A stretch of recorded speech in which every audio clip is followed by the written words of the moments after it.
ఓం శ్రీ గురుభ్యో నమ. ఓం శ్రీమాత్రే నమ.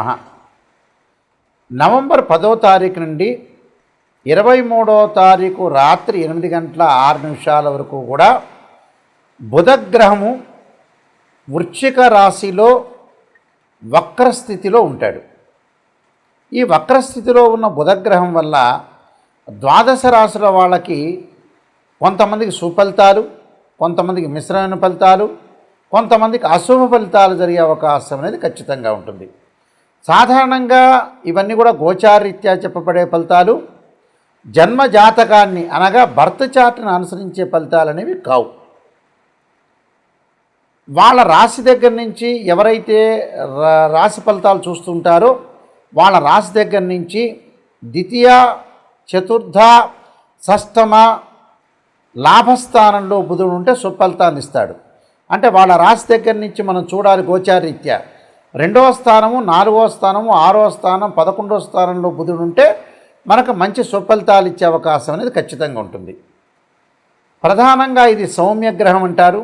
బుధుడు గణిత శాస్త్రానికి, వ్యాపారానికి, శిల్పకళలకి, అంటే వృత్తి వ్యాపార రంగాల్లో వాళ్ళందరికీ కూడా బుధగ్రహం అనేది అనుకూలంగా ఉండాలని శాస్త్రం చెప్పబడింది.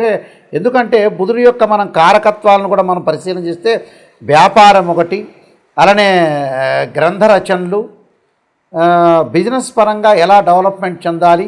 బుధుడు బుద్ధి కారకుడు అంటాడు. అందువల్లే బుధారిష్టేతు సంప్రాప్తే బుధ పూజాంచకారయేత్ బుధ ధ్యానం ప్రవక్ష్యామి బుద్ధి పీడోపశాంతే అంటారు. అంటే బ్రెయిన్ మెచ్యూరిటీ లెవెల్స్ పెరగటం ఒకటి, అలానే వ్యాపార రంగంలో కానీ, అంటే చిరు వ్యాపారం అనుకోవచ్చు, పెద్ద వ్యాపారాలు అనుకోవచ్చు, మధ్య రకమైన వ్యాపారాలు, అలానే కామర్స్ సబ్జెక్టు, అలానే గణిత శాస్త్రానికి సంబంధించిన విషయాలు, వివేకము, ఆలోచన, బుద్ధి, సమయస్ఫూర్తి, లౌకికము, ఇలాంటివన్నీ కూడా ఏర్పడేది ఏంటంటే బుధుడితోనే ఏర్పడతాయి. అంటే బుధుడి యొక్క కారకత్వాల్లో ఇలాంటివన్నీ కూడా మనకి ఉన్నాయి. అందువల్ల బుధుడు ఎలా ఉండబోతున్నాడు ద్వాదశ రాశుల యొక్క ఫలితాల్లో బుధుడు ఏదైతే నవంబర్ 10వ తారీఖు నుంచి 23వ తారీఖు వరకు రమారమి 13 రోజుల పాటు బుధగ్రహం అనేది ఏ విధంగా ఉందో మనం తెలుసుకొని మనం ఎలాంటి నిర్ణయాలు తీసుకోవాలి. వ్యాపార పరంగా అనుకోవచ్చు, అలానే చిరు వ్యాపారం అనుకోవచ్చు, పెద్ద పారిశ్రామికవేత్తలు అనుకోవచ్చు, అలానే మ్యాథ్స్ లెక్చరర్సు, కామర్సు, అలానే మన షేర్ మార్కెట్లు కానీ, బిజినెస్ పరంగా ఉండే డెవలప్మెంటు, ఫైనాన్షియల్ పరంగా ఉండే డెవలప్మెంటు, సమయస్ఫూర్తి, సరైన ప్రణాళికతోటి మనం ఏ విధంగా నడవబోతున్నాము, ఇలాంటివన్నీ కూడా మనకి అంటే ఒక లైఫ్లో మనం ప్రణాళికాబద్ధంగా వెళ్ళాలి, కొన్ని చూస్ చేసుకోవాలి. డెవలప్మెంట్ అనేది చాలా ఇంపార్టెంట్ కాబట్టి ఇవన్నీ కూడా ఒక వివేకంతో, అంటే సమయస్ఫూర్తి, అంటే మనం ఎంత కృషి చేసినా ఆవగిందంత అదృష్టం ఉండాలంటారు. అంటే ఆ సమయంలో చేసుకున్న నిర్ణయాలు కానీ, ఆ సమయంలో తీసుకుపోయే నిర్ణయాలు కానీ విశేషంగా మనకు లాభించే అవకాశాలు ఉండాలి. లాభం కలగాలి. అంటే లాభం కలగటం ఒకటి, ఏదైతే నేను ఇందాక చెప్పినట్టుగా మెచ్యూరిటీ వాల్యూస్ కూడా బాగా పెరగాలి. చాలామంది కూడా మెచ్యూరిటీ వాల్యూస్ పెరగవు. ఆ పెరగకపోవటానికి కారణం ఏంటంటే బుధుడు. అంటే ఏదైతే మనకు బ్రెయిన్లో మనకు ఆలోచనలు ఉంటాయో ఆలోచనలు ఖచ్చితంగా పర్ఫెక్ట్గా సమయానుకూలంగా స్పందించడానికి బుధుడు కారణమవుతాడు టోటల్గా.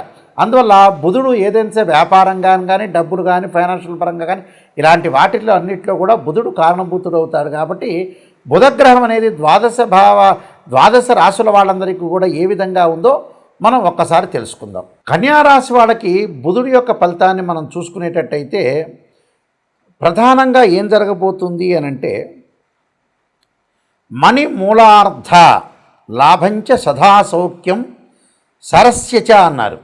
అంటే ఇక్కడ బుధుడు ఏదైతే వక్రస్థితిలో ఉన్నాడో నవరత్నాలు, క్రయ విక్రయాల మూలంగా ధనలాభం కలిగే అవకాశాలు ఎక్కువ ఉండటం, ధనలాభం కలుగుతుంది. సర్వత్రా సౌఖ్యం కలిగే అవకాశాలు ఉంటాయి. మంచి ఆరోగ్యము, మంచి వారితో పరిచయాలు, నిష్ణాతులైన వ్యక్తులతో పరిచయాలు, బంగారు ఆభరణాలు కొనుగోలు చేసే అవకాశాలు ఎక్కువ ఉంటాయి.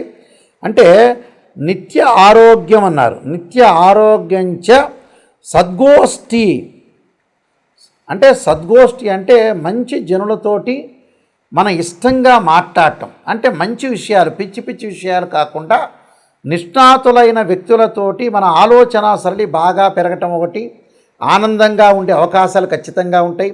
ప్రతి పనిలో కూడా చాలా అద్భుతమైన రిజల్ట్స్ వచ్చే అవకాశాలు ఖచ్చితంగా ఉంటాయని అర్థం. అంటే నూతన వ్యక్తులతోటి, గొప్పవారితో పరిచయాలు, అలానే ప్రతి పనిని కూడా తెలివిగా చేసుకోవటం, ధనధాన్య వృద్ధి కలిగే అవకాశాలు ఎక్కువ ఉంటాయి. బంధుమిత్రులతోటి సపోర్ట్ అంటే ఆధిక్యత లభించే అవకాశాలు ఎక్కువ ఉంటాయి. అలానే కీర్తి ప్రశ్నలు, గౌరవ మర్యాదలు కూడా బాగా పెరిగే అవకాశాలు ఎక్కువ ఉంటాయి. అంటే బుద్ధి, సమయస్ఫూర్తి, విద్యార్థులకు అనుకూలమైన కాలం, వేరే వ్యాపకాలను తగ్గించుకొని వృత్తిరీత్యా అనుకూలంగా ఉండే అవకాశాలు, ఫైనాన్షియల్ పరంగా ఆకస్మికంగా ధనలాభం, నూతన వ్యాపారాలు, వ్యాపార విస్తరణ జరిగే అవకాశాలు ఎక్కువ ఉంటాయి. వాణిజ్యపరంగా షేర్ మార్కెట్ వాళ్ళకు కానీ, అలానే బ్యాంకింగ్ రంగం సెక్టార్లో వ్యక్తులకు కానీ, ఫైనాన్షియల్ పరంగా ఉండే డెవలప్మెంట్ వ్యక్తులందరికీ కూడా చాలా అనుకూలంగా ఉంటుందని చెప్పుకోవచ్చు. అంటే ప్రతి పనిలో కూడా సర్వత్రా విజయం లభించే అవకాశం అనేది ఖచ్చితంగా ఉంది. కాబట్టి ఇక్కడ ప్రతి దానిలో కూడా వాళ్ళు డెవలప్మెంట్ చెందే అవకాశాలు బాగా ఎక్కువ ఉంటాయి. అందువల్ల ఏమీ ఆందోళన చెందాల్సిన పని లేదు. నేను కొన్ని పరిహారాలు చెప్పబోతున్నా, ఆ పరిహారాలు పాటించండి, మీకు మంచి జరిగే అవకాశం ఖచ్చితంగా ఉంటుంది. ముఖ్యంగా ప్రధానంగా ఈ రాశి వాళ్ళందరూ కూడా బుధగ్రహం యొక్క మనకి అనుకూలత అనేది చాలా ముఖ్యం. అంటే బుధుడు బాగుంటే మనం అన్ని రంగాల్లో అభివృద్ధి చెందే అవకాశాలు ఎక్కువగా ఉంటాయి. అన్ని రంగాల్లో అభివృద్ధి చెందాలంటే బుధగ్రహానికి కొన్ని మరింత ఎక్కువ ఫలితాలు రావాలన్నా, బుధుడు బాగుండాలన్నా కూడా కొన్ని ప్రత్యేకంగా రెమెడీస్ అనేవి మనకు వేదంలో చెప్పబడ్డాయి. ఆ వేదంలో చెప్పబడే రెమెడీస్లో ముఖ్యంగా మనకి వ్యాపార రంగంలో ఆర్థిక పరంగా కొన్ని సమస్యలు వస్తున్నాయంటే ఖచ్చితంగా బుధుడికి అధిదేవత, ప్రత్యదేవత, అధిష్టాన దేవత, అంతరిక్ష దేవతలు ఉంటాయి. ప్రతి గ్రహానికి అధిదేవత ఉంటుంది, ప్రత్యదేవత ఉంటుంది, అధిష్టాన దేవతలు ఉంటాయి, అంతరిక్ష దేవతలు కూడా ఉంటాయి. అయితే బుధుడికి మనం ప్రత్యేకంగా రెమెడీస్లో ముఖ్యంగా వ్యాపార పరంగా కానీ, ధనపరంగా కానీ అభివృద్ధి చెందాలి అంటే ఖచ్చితంగా విష్ణు సహస్రనామం పాలన చేయాలి. ఓం నమో నారాయణాయ నమః అనే అష్టాక్షరి మంత్రాన్ని కూడా చదువుకోవాలి. అంటే విష్ణుమూర్తి యొక్క ఆరాధన చేయటం చాలా మంచిది. అలానే బుధవారం రోజున ప్రత్యేకంగా నవగ్రహాల యొక్క ప్రదర్శన చేయటం, బుధుడికి ప్రీతికరమైన పెసలు దానం చేయటం, అలానే ఏదైనా సరే పెసరపప్పుతో చేసిన వంటకాన్ని ఏదైనా మనకు దగ్గరలో ఉన్న దేవాలయంలోకి ఇచ్చి ప్రధాన అర్చకులకి ఇచ్చిన తర్వాత భక్తులందరికీ కూడా వితరణ చేయాలి. అంటే ఏదైనా సరే ఒక పెసరపప్పుతో చేసిన వంటకం, అలాంటి వంటకాన్ని మనం చూసుకొని చక్కగా భక్తులందరికీ కూడా దేవుడి యొక్క నైవేద్యం పెట్టి అందరికి కూడా వితరణ చేయటం ఒకటి. బుధవారం రోజున ముఖ్యంగా పెసలు దానం చేయాలి. పెసలు, ఆకుపచ్చని వస్త్రము, ఆకుపచ్చని పూలు, అంటే గ్రీన్ కలర్లో ఏదైతే ఉంటుందో అవి దానం చేయటం చాలా మంచిది. చేయటం వల్ల బుధుడి యొక్క దోషం పోయే అవకాశం అనేది ఖచ్చితంగా ఉంటుంది.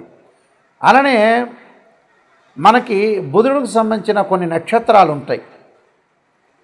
ఆ నక్షత్రాల్లో కూడా మనం దానం చేయొచ్చు. ఆ నక్షత్రాలు ఏమిటి అని అంటే ప్రధానంగా జ్యేష్ఠ నక్షత్రము, రేవతి నక్షత్రము, అలానే ఆశ్లేష నక్షత్రం. అంటే ఆశ్లేష, జ్యేష్ఠ, రేవతి నక్షత్రాల్లో కూడా చక్కగా మీరు నవగ్రహాల యొక్క ప్రదర్శన చేయొచ్చు, దానం చేయొచ్చు, పెసలు కూడా నైవేద్యం పెట్టి భక్తులందరూ కూడా వితరణ చేయొచ్చు. అంటే భక్తులందరూ కూడా పంచాలని అర్థం. బుధుడికి ప్రత్యేకంగా నేను చెప్పిన నక్షత్రాల్లో కానీ, బుధవారంలో కానీ, ఇంకా బుధవారం ఆశ్లేష కానీ, బుధవారం రేవతి కానీ, బుధవారం జ్యేష్ఠ నక్షత్రం కానీ కలిసి వస్తే ఆ రోజున బుధుడికి అభిషేకం చేయటం చాలా మంచిది.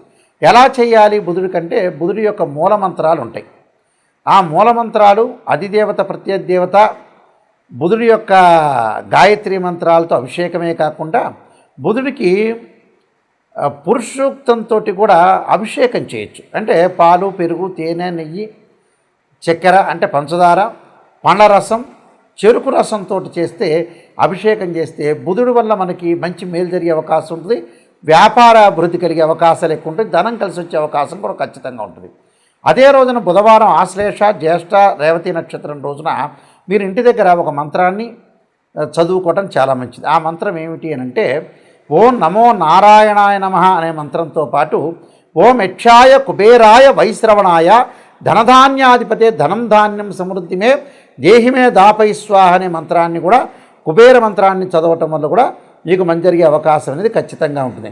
అంటే బుద్ధి వికసించాలన్నా, వ్యాపారం బాగుండాలన్నా, సరైన సమయంలో సరైన నిర్ణయం తీసుకోవాలన్నా, బ్రెయిన్ మెచ్యూరిటీ లెవెల్స్ పెరగాలన్నా అలానే విద్యార్థులు చేయొచ్చు, వ్యాపారస్తులు, చదువుకునే వాళ్ళు, ఎంప్లాయీస్ అందరూ కూడా బుధగ్రహం అనేది చాలా అవసరం కాబట్టి వీళ్ళందరూ కూడా పాటించండి. మీకు బుద్ధి వికసించే అవకాశం అనేది ఖచ్చితంగా ఉంటుంది. మీ అందరికీ కూడా మంచి జరగాలని ఆశిస్తూ సర్వే జనా సుఖినో భవంతు.